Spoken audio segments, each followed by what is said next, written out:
Entonces me gusta mucho, ¿no? Yo creo que hay varias cuestiones que voy a intentar centrar muy brevemente, retomando incluso la que tú planteabas al principio, Fernando. Vamos a ver, primero, la concepción de Mesías en el periodo del Segundo Templo no es uniforme. Es decir, posiblemente la mayoría de la gente lo identificaba con un Mesías davídico, guerrero y expulsor de los romanos, pero no es uniforme. Y la idea de un Mesías sufriente que muere, que incluso asciende y regresa, aparece en fuentes anteriores en 2-3 siglos a Jesús, y para mucha gente que identifica al siervo del capítulo 53 de Isaías con el Mesías, aparece incluso hasta medio milenio antes del nacimiento de Jesús. Que evidentemente Jesús tiene una visión del Mesías, que es una misión sufriente, y que eso choca con la manera en que ven al Mesías muchos de sus seguidores, yo creo que no tiene vuelta de hoja. Es decir, aparece en los evangelios, y eso, en ese sentido, me parece obvio. Que Jesús guardó, Gonzalo, que yo te he dejado acabar, déjame acabar también a mí el speech. Que evidentemente Jesús mantiene cierto secreto mesiánico, con matices sí. Es decir, hay gente de su círculo cercano que sabe que él se reconoce como el Mesías, por 3 razones. Primero, porque dice que es el Mesías. Segundo, porque pretende cumplir profecías mesiánicas, lo que le identifica con el Mesías. Y tercero, porque además realiza actos que son típicos del Mesías, desde la limpieza del templo a la entrada en un borriquillo, según la profecía de Zacarías 12, en Jerusalén, etcétera, etcétera. Déjame acabar, Gonzalo, por favor. Entonces, yo creo que ese es otro de los elementos. Y creo que no hay un relleno, es decir, lo que hay es una relectura de la experiencia de Jesús. Ahora, sí hay un elemento central, y yo en eso coincido contigo, y es que cuando se produce la muerte de Jesús, la reacción de los discípulos es una reacción de confusión, de desconcierto, de pánico, incluso de incredulidad, cuando se producen los primeros anuncios de resurrección.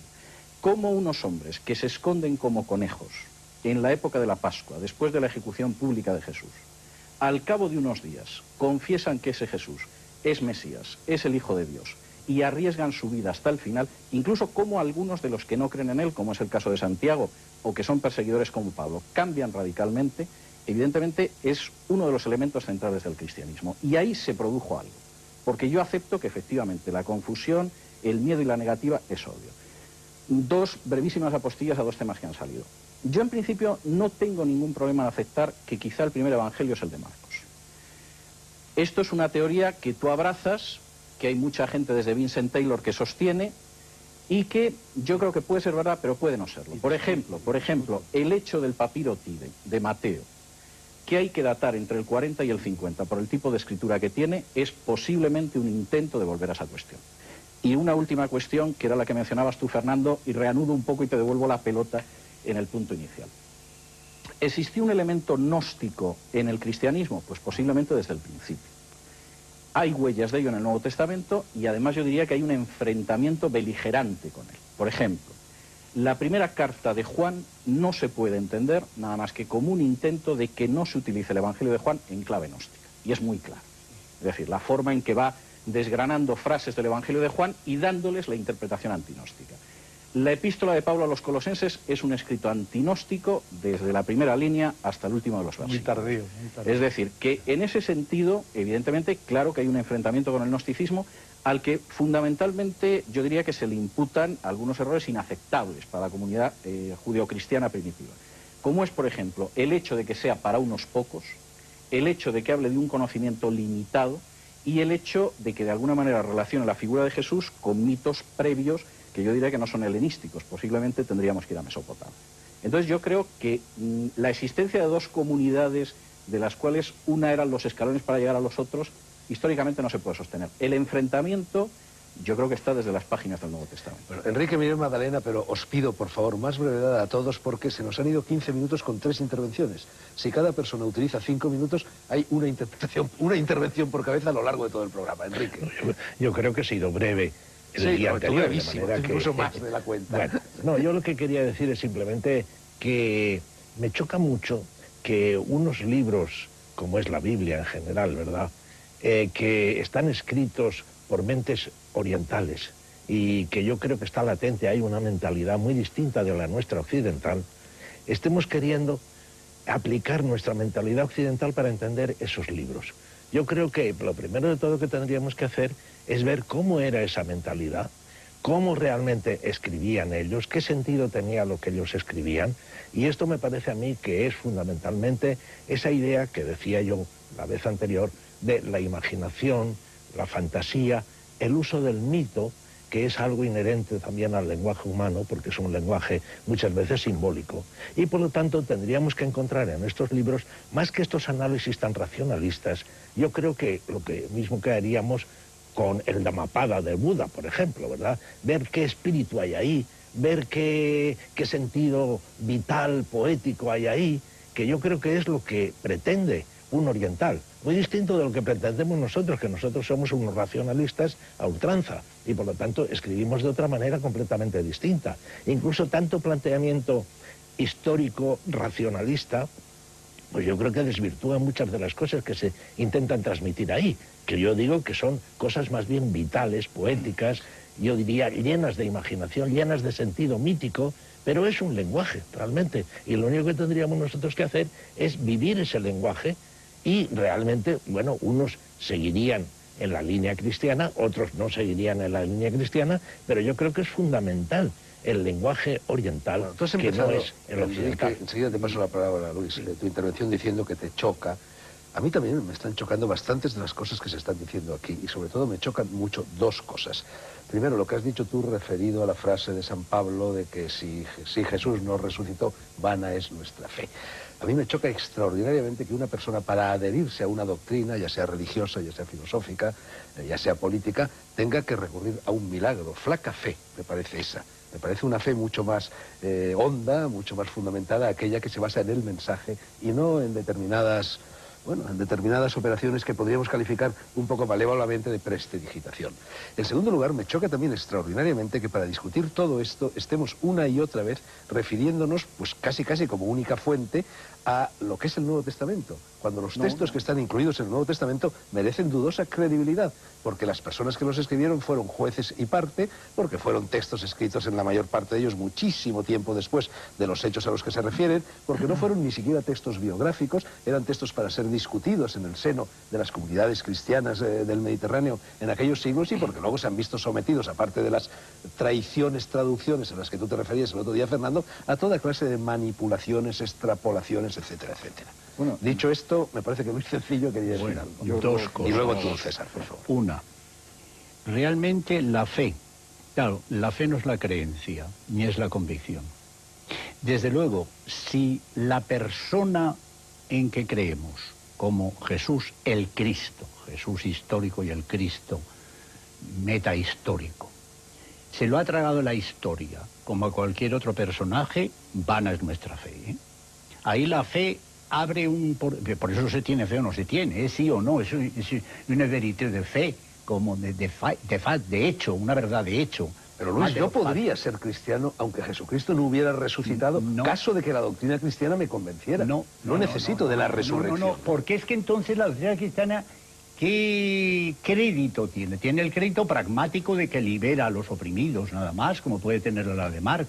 Bueno, no, tiene el crédito que puede derivarse de una filosofía, de una propuesta de organización política y social, pues incluso de una determinada visión del cosmos. Final como cualquier filosofía, claro. Pero esa especie de exigencia de la entrega de la vida y la persona a esa especie de misión, de tarea, etcétera, requiere algo más. Bueno, segundo, porque claro, esto nos va a llevar muy lejos. Segundo, mito. Ahí entro yo en una especialidad mía. Se habla de mito como si fuera una fábula, como si fuera poesía. Oye, no. El mito era el modelo racional, prehistórico y protohistórico y antiguo para englobar de una manera, pues como la nueva física construye modelos matemáticos que no entendemos, una serie de, digamos, de verdades o de supuestos o de supuestas verdades que intuían los sabios de una cultura. Y no solo eso, de modelos de conducta también. Y modelos de conducta. O sea que los mitos, por supuesto, lo que se llaman mitos de Platón no son mitos.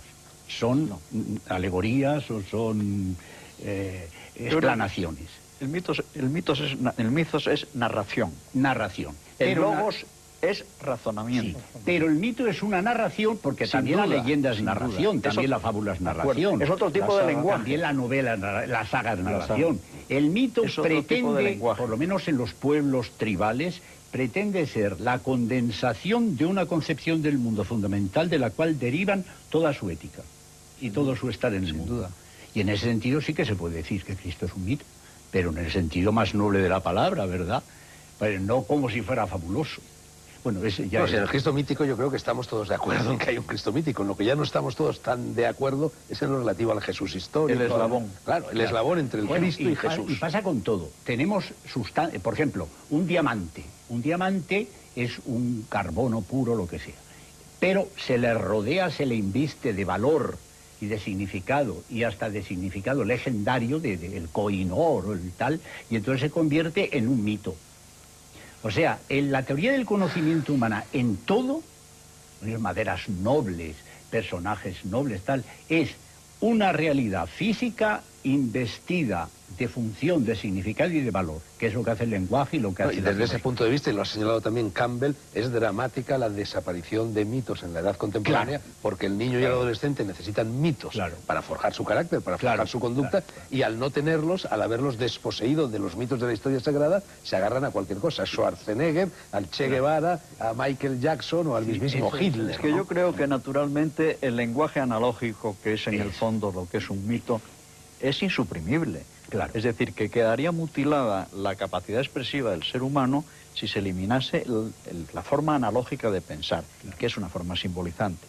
No lo dudo, pero cuando se quiere apurar la convicción desde un punto de vista racional, que es tan legítima como la de la fe, pues realmente no casan las piezas y hay una contraposición evidente. Esa es mi punto de vista. César, tenemos 2 minutos. Sí, no, yo voy a ser, si puedo, más breve. Yo creo que no es tan clara esa dicotomía oriental-occidental que tú planteabas, Enrique. Es decir, yo la puedo aceptar en términos generales, pero creo que no siempre es tan clara. Por ejemplo, el elemento poético en la Ilíada y la Odisea, obras occidentales donde las haya, de Homero, es innegable.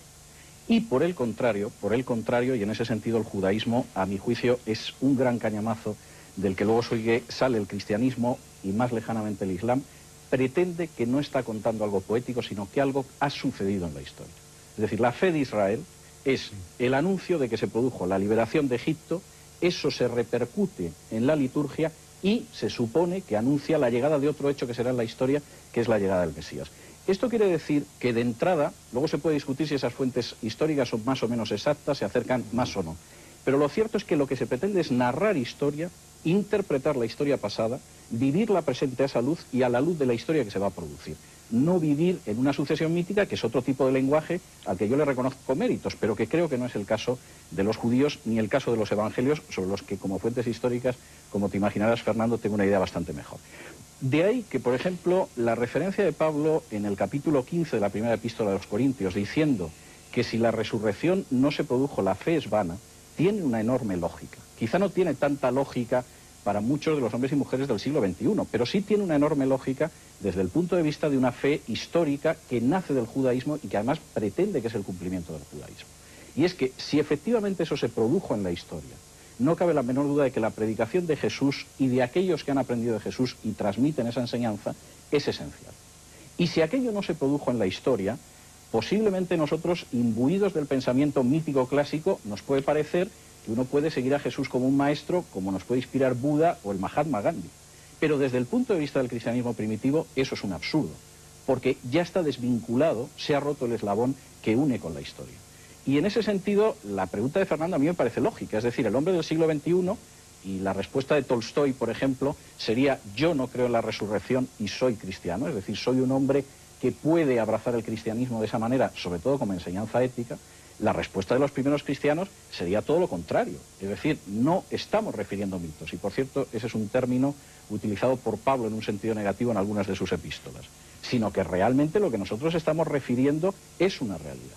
Y cuando el apóstol Juan escribe la primera carta, dice: lo que nosotros hemos visto, hemos palpado y hemos tocado. Se está hablando de una realidad histórica. Y efectivamente, yo creo que este es el elemento esencial, que visto desde el siglo XXI puede ser discutible, pero que evidentemente para esa gente la realidad estaba en que habían visto a Jesús resucitado, que habían comido con él, que eso había transformado su vida y por lo tanto aquello era verdad. Bien, esmerado servicio de bar, antes se decía ambigú, en el entresuelo. Llega y pasa la publicidad.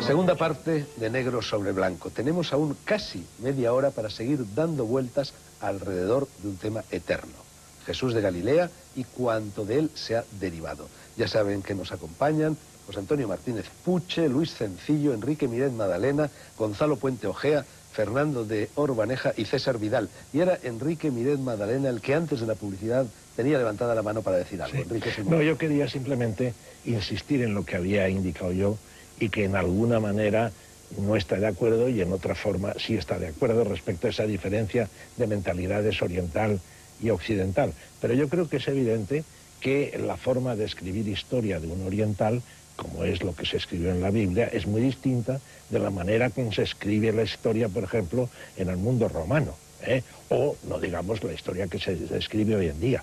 Y yo creo que tú has puesto un ejemplo muy interesante del mundo griego, que serían dos grandes poemas, la Ilíada y la Odisea. Pues eso es lo que estoy diciendo yo, que precisamente esos poemas son los que revelarían mejor el sentido de la Biblia, porque la Biblia es fundamentalmente, con esa mentalidad que ellos tienen los orientales, un libro poético. Y por lo tanto, en los mensajes hay que buscarlos como se buscaría también en una poesía. Yo muchas veces digo que Khalil Gibran, por ejemplo, en la poesía sobre Jesús, a mí me dice mucho más que muchas de estas discusiones que tenemos sobre el tema de Jesús. Yo creo que una de las cosas muy importantes actuales son los libros de literatura o las obras literarias de cine, de teatro, etcétera, a propósito de la figura de Jesús, porque yo creo que ellos descubren ciertos aspectos que a lo mejor en yo diría, disección demasiado atomizadora que nosotros utilizamos con nuestro pensamiento puramente racional, pues perdemos un poco en ese sentido. Y cuando aquí se ha hablado de los mitos, bueno, yo creo que el mito es un lenguaje simbólico.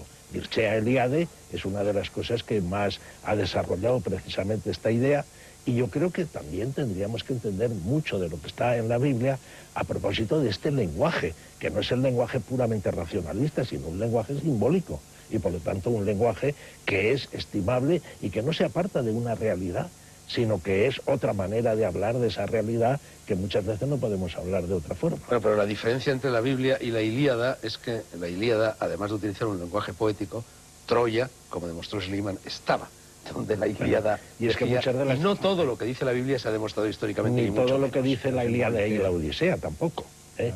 Por eso bueno, yo digo que hay maneras distintas. En conexión y muy fugazmente acaba de salir un libro que está hecho por dos grandes personajes en el mundo de la arqueología bíblica, que es Finkelstein y Silverman, que dicen que todo el utillaje que utilizó, por ejemplo, la escuela de Devaux y primero Lagrange y después, naturalmente, el grupo de Albright y todos estos americanos, realmente dicen que cada vez está más claro que utilizando todos los métodos arqueológicos, no solamente el de las piedras duras, sino pues una serie de elementos documentales de cómo eran el utillaje de la cultura en aquellos tiempos, etc., cuando se aplican y se ponen en conexión con la cronología de lo que ha quedado del Nuevo Testamento, demuestran hoy cada vez más que no coinciden y que hay decalage o lags o como se quiera.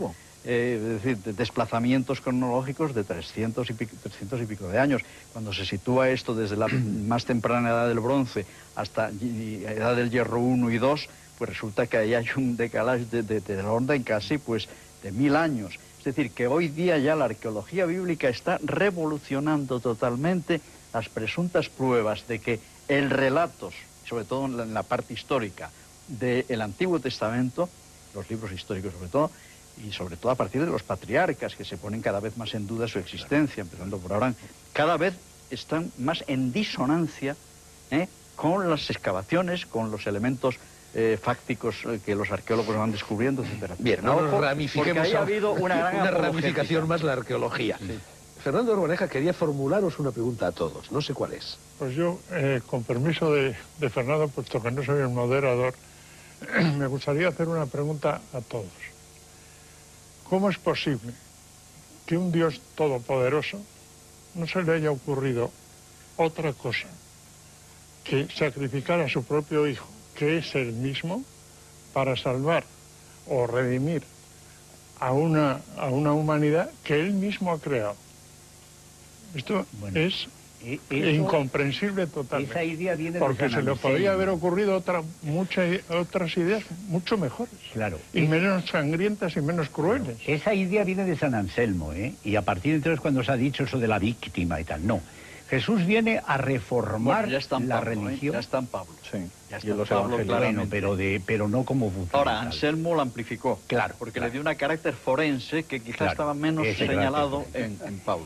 Pero está. Pero en el Está en fondo Pablo. tenía que pasar porque venía a reformar, a refutar la manera de practicar la ley de las autoridades religiosas. Y para eso necesita ser sacrificado. No, es que y su morir. vida iba derecha a la condenación jurídica, penal, ¿verdad? Ha habido otros reformadores. De todas en maneras, esta historia la que no idea necesitan. es verdaderamente un poquito monstruosa. No, Bueno, la porque idea es fíjate alentadora, Gonzalo, todo depende lo desde que dónde más se mira. nos cuesta, perdón un momento, que lo que más nos cuesta a los hombres asumir es el dolor. Tanto que Buda es huida del dolor. Exactamente. Yo Y creo esto que aquí lo sublima. Sin embargo, hay un elemento interesante que yo creo que diferencia al cristianismo de otros monoteísmos, como puede ser el caso del judaísmo o el caso del islam. Y es que, de alguna manera, la carga del sufrimiento, de la tortura y de la muerte la admite el mismo Dios. Es decir, la pregunta de Elie Wiesel, ¿de dónde estaba Dios en Auschwitz? El cristianismo puede decir que Dios colgaba de la cruz del Calvario. Y eso el judaísmo no lo puede hacer, ni lo puede hacer el islam. Es decir, el Dios es tan inmensamente trascendente que no se encarna. A mi juicio, la gran superioridad filosófica del cristianismo está en el hecho de que ese Dios se ha hecho carne y ha muerto por el género humano. ¿Por qué como víctima expiatoria? Yo coincido contigo en que efectivamente San Anselmo le da un carácter forense que por lo menos está muy diluido en los siglos anteriores, pero que evidentemente está en la Biblia. Es decir, está en la idea de expiación que aparece en el Yom Kippur, está, por supuesto, en algunos de los textos proféticos o cuando se habla en los salmos del sufrimiento expiatorio del justo, está en los evangelios. Es decir, yo insisto en el hecho de que Jesús se vio como el Mesías sufriente y, por supuesto, está en Pablo, pero está en las epístolas de Pedro, está en las de Juan, etcétera, etcétera.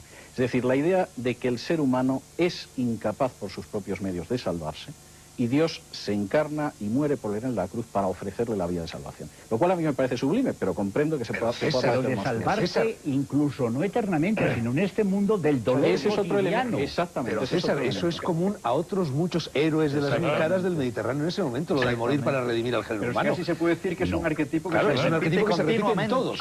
Mira, yo te voy a leer con mucha brevedad Y en las filosofías orientales... algunas de las semejanzas que existen entre el mito de Osiris Dionisos y Jesús. Osiris Dionisio, vamos a decirlo a la española, es Dios hecho carne, el Salvador e Hijo de Dios.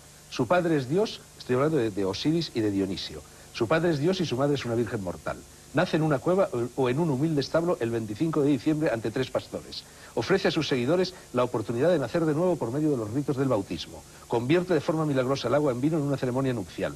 Entra triunfalmente en la ciudad montado en un pollino mientras la gente agita palmas en su honor. Muere en tiempo de Pascua como sacrificio por los pecados del mundo. Después de morir desciende al infierno y luego al 3er día resucita de entre los muertos y asciende glorioso al cielo. Sus seguidores esperan que regrese para juzgar a los hombres en el fin de los tiempos. Su muerte y su resurrección se celebran con un ágape ritual consistente en pan y vino que simbolizan su cuerpo y su sangre. Esta historia se repite 1000 veces a lo largo de aquellos siglos en todo el Mediterráneo. Osiris, perdona que te diga, pierde el palo y se lo come el pez osirrinco, y además tiene un hijo que le venga y que combate con Set, y aparecen cocodrilos en el Nilo, que francamente tú no verás ningún paralelo con los evangelios. Bueno, es decir, eso está muy traído por los pelos. Estamos hablando del arquetipo.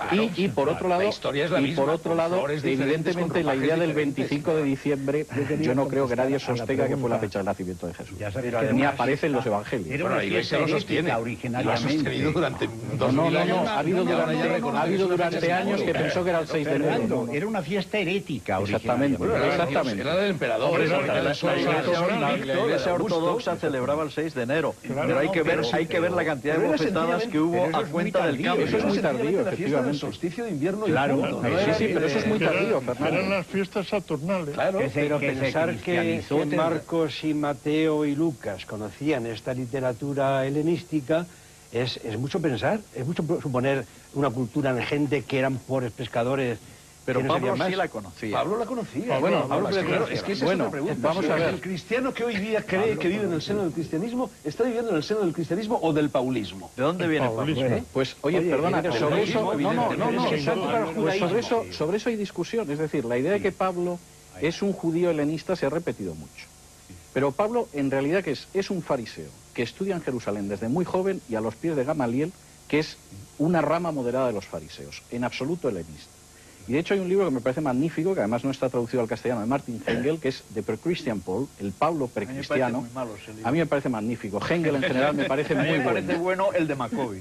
A mí me parece muy bueno en general Hengel. ¿El de Maccabi qué te parece a ti? A mí el de Maccabi me parece que no conoce las fuentes judías, pero en fin, podríamos hablar sobre pues eso. Ahí están sus rabbinic writings. Pero en cualquiera de los casos, yo creo que la idea es clara, es decir, Pablo funciona sobre todo con arquetipos judíos.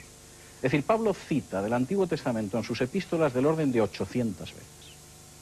Y la única referencia que tenemos que citar de autores no judíos es en la predicación en Atenas, en el Areópago, que menciona a dos poetas y ni siquiera es Pablo, es Lucas contando que Pablo lo dijo.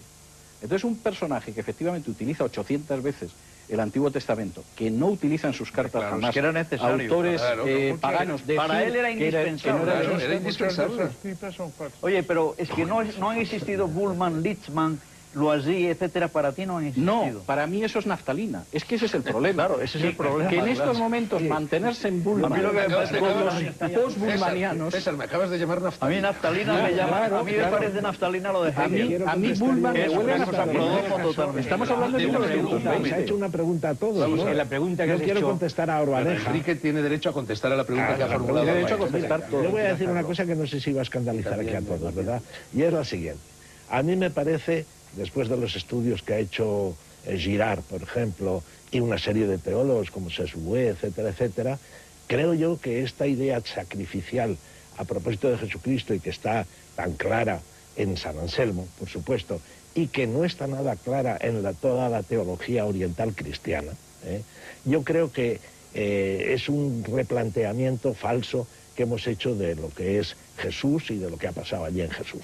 A mí me parece que Jesús vino a traer un mensaje, ese mensaje es el importante realmente, pero ese mensaje se estompó contra una serie de dirigentes que había allí que les molestaba la figura de Jesús y el mensaje de Jesús. Y yo creo que pasó lo que voy a decir, esta observación de un teólogo católico español que dice que la muerte de Jesús fue un accidente laboral, ¿verdad? Un accidente laboral, pero no esta historia del sacrificio, de la historia, ¿verdad?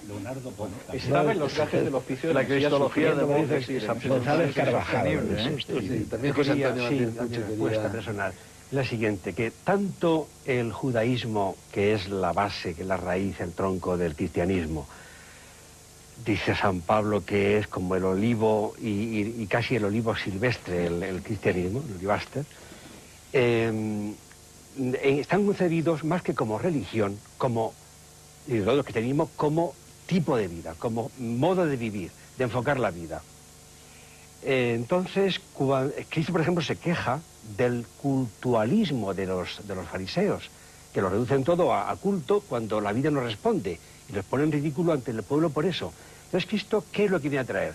¿Más culto distinto o una religión distinta? No, viene a traer, digamos, un mensaje que se fundamenta en la vida tal como es, con sus penas y sus alegrías, con sus sufrimientos y con su muerte. Y por lo tanto todo eso lo asume Jesucristo, como el primero que lo asume para sí mismo, y que con su vida y con su mensaje nos da ejemplo a los demás. Sino, ¿a qué viene el que él no cifre ni en la Eucaristía, que habla de ella y es preciosa, ni en la oración, ni en el ayuno, que también todo eso es bueno y habla de ello? Pero ¿de qué habla más Cristo? Del amor, y del amor al enemigo, cosa completamente novísima en la historia. El amor al enemigo, al que me está matando, decirle que no sabe lo que hace y que Padre le perdone, eso es una novedad absoluta. Bueno, perdón, no es una novedad, puesto que ya me parece que es en Asur, hay una frase poética que a mí me encanta, que dice: imita al sándalo, que perfuma el hacha que lo corta. Ese es el amor al enemigo. Y si Jesús, en la época que vivió, hubiera dicho ama al enemigo, lo hubieran apedreado, porque quería decir ama al odiado romano que nos está... Es que lo dijo, sí. Es que lo dijo. Eso parece ser que es un añadido posterior. Es que lo dijo y además él mismo. Una cosa es hacer poesía y hablar muy bonitamente, precioso lo del sándalo, y al hacha. Pero luego no es una idea nueva. Desde la cruz. Pero perdón, no es una idea nueva. No, la idea, es una idea que ya venía. Yo eso lo he idea... analizado en Fe Cristiana, Iglesia, Poder a fondo, y realmente hay una tergiversación. Pero en fin, lo que me gustó mucho es que Jesús viene a interiorizar el sentido de la ley. Y en ese sentido es un matiz decisivo, porque inaugura una nueva forma de afrontar precisamente la ética judía. Pero él está dentro de las coordenadas judías. Es que él quiere que se desformalice en parte, sin perder desde luego las tradiciones litúrgicas. Quiere que la ley sea algo más que unas ofrendas, que unos ritos, etc. Quiere la metanoia, la teshuva, es decir, quiere realmente por dentro, en el corazón. Esa idea me parece muy fértil, yo me apunto a esa idea y en ese sentido enlaza muy bien con lo que ha dicho Enrique, ¿no? Bueno, ahora, yo creo si que me lo permitís, perdóname, César, una cuestión es que me gustaría ir apuntando algunos de los temas posibles, ¿no? Estás en tu programa. Y tú también estás en el tuyo. De todas maneras, si quieres lo dices en tu momento, pero yo quería plantear una cuestión de método. Se supone que las 7 personas que estamos aquí somos 7 personas de buena voluntad que intentamos conocer lo más posible acerca de esa figura crucial para el entendimiento de la historia universal, que es Jesús de Galilea. Bueno, yo voy a citar una frase respecto al método científico, al método de conocimiento de Buda, que cita Orbaneja en su libro y que, curiosamente, Fernando, es la misma frase que yo coloco en la primera página del libro que estoy escribiendo sobre estos asuntos. Buda dijo: no creáis nada concediendo fe a la tradición, incluso aunque haga siglos que muchas generaciones y en muchos lugares hayan creído en ello. No creáis algo por el hecho de que muchos hablen de ello y lo crean o finjan creerlo. No creáis fiándoos en la fe de los sabios de tiempos pasados. No creáis en lo que vosotros mismos os imagináis pensando que Dios os inspira. No creáis algo tan solo porque os parezca suficiente la autoridad de vuestros místicos o sacerdotes consejeros. Solo tras maduro examen, creed en aquello que hayáis experimentado, verificado vosotros mismos y reconocido razonable y conforme a vuestra conciencia. Frente a este modelo de investigación, frente a este modelo de conocimiento, tenemos el de San Agustín. Nada debe aceptarse si no es basándose en la autoridad de las Escrituras, pues esta autoridad es mayor que todos los poderes de la mente humana. Me gustaría conocer vuestra opinión al respecto. San Pablo dice, probadlo todo y quedaos con lo mejor. Exactamente. O sea, que Sí, mira, Pero una cosa es que San Pablo diga eso y luego viene San Agustín y le corrige. Pero es que lo mejor es enemigo de lo bueno. Creo que esas dos citas... Sí, pero el método científico, fíjate que al final no aparece en un territorio cultural fecundado por el budismo, sino fecundado por el cristianismo. No estoy de acuerdo. Por alguna razón será. No estoy de acuerdo. Bueno, pues la dimensión filosófica de los creo que la revolución científica por el cauce del budismo, vamos, son infinitamente superiores como filosofía que se conoce muy mal. Al final la revolución científica es una revolución científica. Sí, evidentemente, yo también lo creo. Ahora, lo que se conoce de la tradición de la famosa sabiduría oriental es que es unilateral. Solamente se ha exportado de allí precisamente el elemento eminentemente mítico, sí, el elemento imaginativo. Pero realmente hay una filosofía que yo intento reflejar en ateísmo y religiosidad que demuestra cómo ya en el siglo XI todos los argumentos contra la existencia de Dios están formulados por un hindú creyente. Lo que a ti te parecerá seguramente un gran logro, pero al final la revolución científica es la tradición locayata. Es verdad que la ciencia es superior a la de Occidente a la de Oriente, pero no la filosofía. Ahora no estamos hablando de ciencia. Bueno, sobre filosofía es bastante sujeto a discusión, Fernando. Me concederás que eso es muy sujeto a discusión. No pisamos un terreno tan materia científica es indudable lo que tú dices, a mi juicio, vamos. Sí, yo creo que es así, no porque yo lo diga. Tú en tu libro, César, sostienes que el rastro del cristianismo no es un rastro de barbarie, sino que es un rastro de ilustración.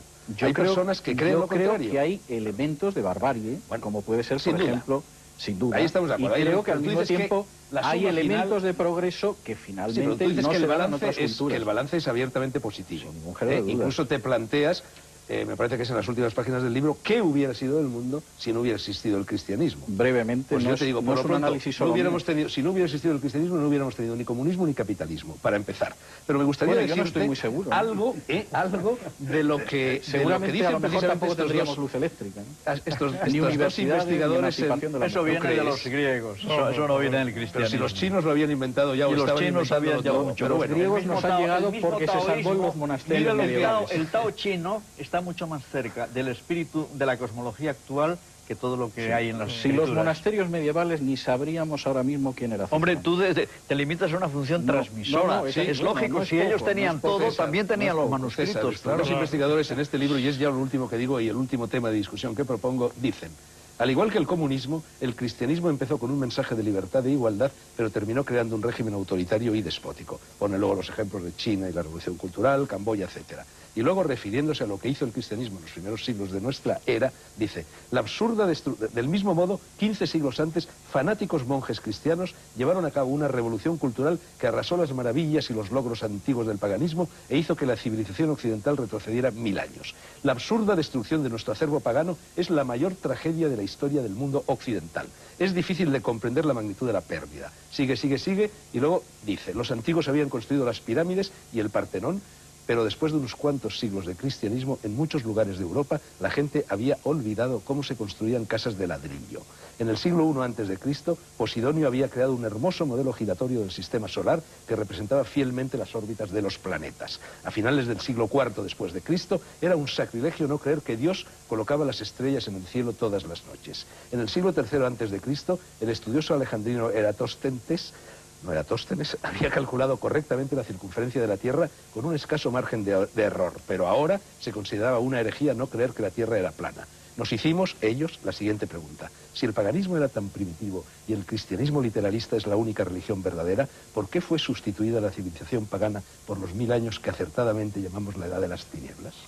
Pues muy sencillo, porque se produjeron las invasiones bárbaras. ¿Dónde hay que firmar? Vamos, es que es... ¿Dónde hay que firmar? Oye, la cultura pagana mantenía la esclavitud como una institución. Oye, la esclavitud en Pablo es un tema que es muy lejos de lo que tú dices. Absolutamente como una institución. Mira, el capítulo 13 de la epístola a los romanos, el capítulo 13 es probablemente la declaración del despotismo del poder más impresionante. Además, en otra epístola dice Pablo que hay que obedecer al poder civil con miedo y con temblor. Y de ahí el título del libro de Kierkegaard. Y la carta a Filemón.